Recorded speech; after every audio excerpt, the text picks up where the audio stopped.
Nossa única proteção, meus irmãos e irmãs, contra todas essas ideias que estão penetrando na igreja, é obedecer à palavra de Deus, e para obedecê-la temos que lê-la, estudá-la e conhecê-la.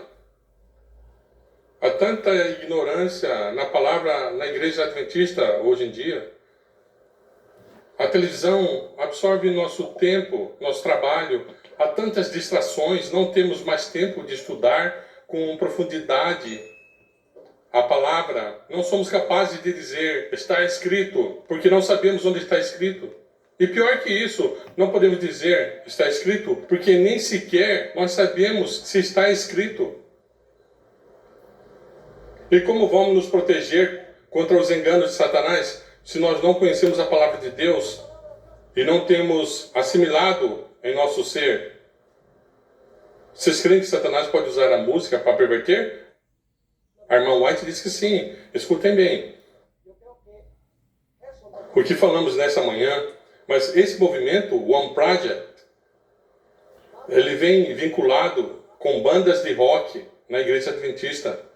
É um problema crescente na igreja adventista. E prestem atenção, a serva do Senhor nos advertiu que o que passou no ano 1900, na Campal de Indiana.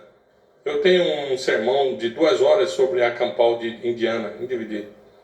E o próximo artigo do nosso jornal, que está em inglês, é sobre a Campal de Indiana. E ela diz que pouco antes da Porta da Graça fechar, na igreja adventista, em reuniões da nossa igreja, haveria dança, vai haver tambores e haverá gritaria. Mas hoje em dia, sabe o que eles dizem? O One Project? Ah, não, mas isso é da cultura lá na época da irmã White. Isso se aplica lá, não a nós aqui hoje. Tudo que a irmã White disse, eles convertem em cultural de sua época. Ela era puritana. A norma de conduta que ela apresenta, isso era para as pessoas lá da época dela. Mas hoje, não, hoje nós sabemos mais. Satanás foi o diretor do coro celestial. Sabe muito bem de música. Sabe como usar a música para perverter. E nem toda a música cristã é boa música. Uma vez eu fiz uma apresentação numa reunião de pastores, numa certa conferência da União, e apresentei um tema sobre a música. Eu não sou músico profissional, mas eu toco trompete, entendo de música, estudei 6 anos inteiros. Eu sei quais são os elementos da música, como funciona a música, o efeito que ela provoca. E a música tem muito poder. E depois que terminei a apresentação, vieram 3 pastores à frente. Como vocês dizem, enfurdinados, bravos comigo, e disseram, nós precisamos desse tipo de música para manter os jovens na igreja. Então, os fins justificam os meios. Quem é o autor disso? Eu lhe digo a ética de Robin Hood. Tudo bem roubar dos ricos para dar aos pobres? Roubar é roubar. Então eu lhes disse, vocês creem que toda música contemporânea é apropriada?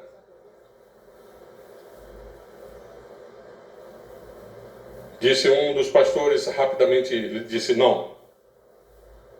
Eu lhe disse, então, que critério você usa para saber se é apropriado ou não? Houve um largo silêncio. E me disse, não sei. E os 3 saíram. Não é preferível para nós escolher a boa música que Deus tem criado para os seus? Até tínhamos hinários com 527 hinos, agora temos 614. E se um dia cantamos nos 10%, isso é muito. A maioria nem conhecemos e são bonitos. Ora, eu não sou dos que dizem só o hinário adventista. Porque há muitos hinos que têm sido compostos contemporaneamente que são bons para a igreja. mas tem que ter a boa qualidade de música. Não só a letra, mas a música. Tem que ser apropriada para a igreja. Não devemos seguir o que dita nossos sentidos, nossas emoções.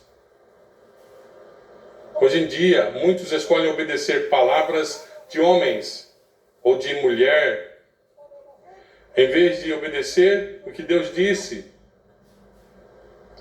Permita-me ler umas 2 ou 3 citações. Um dos graves problemas, meus irmãos e irmãs, que temos na igreja é com os que dizem ser eruditos, os super instruídos. Creem que sabem mais do que os laicos que se encontram nos bancos da igreja.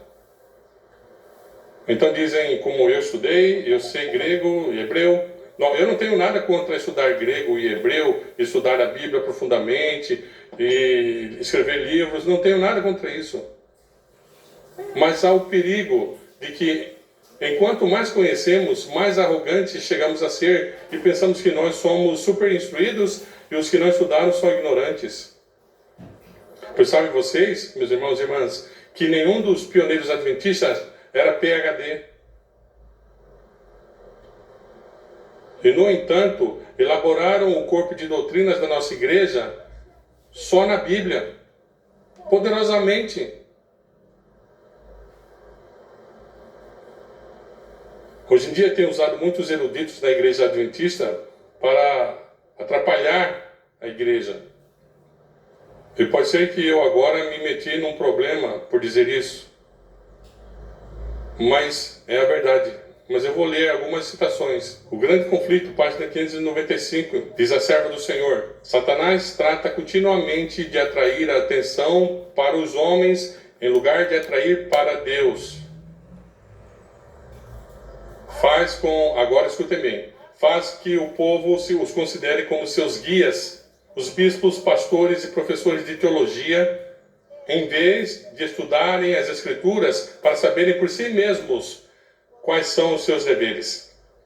Escutem, dirigindo logo a mente desses mesmos guias, isto é, dos líderes, podem então também encaminhar as multidões à sua vontade. Poderoso.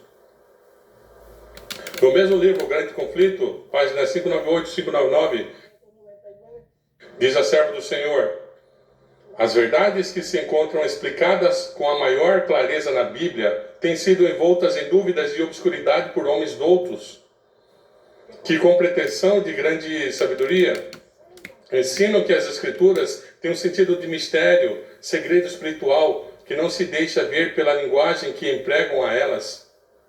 Esses homens são falsos mestres. Foi a pessoa semelhante que Jesus declarou: não conheceis as Escrituras, nem o poder de Deus. A linguagem da Bíblia deve explicar-se de acordo com o seu significado óbvio, a não ser que se trate de um símbolo ou figura.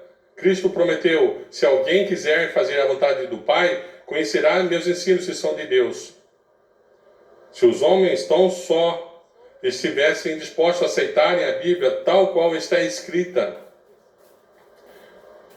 e se não tivesse falsos mestres para desviar e confundir as mentes, se realizaria uma obra que alegraria os anjos e que traria ao rebanho de Cristo milhares e milhares de almas atualmente submersas no erro.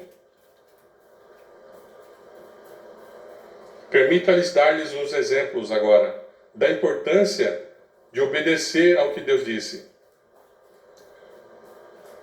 Eu pergunto, qual é o dia que Deus estabeleceu como dia de repouso?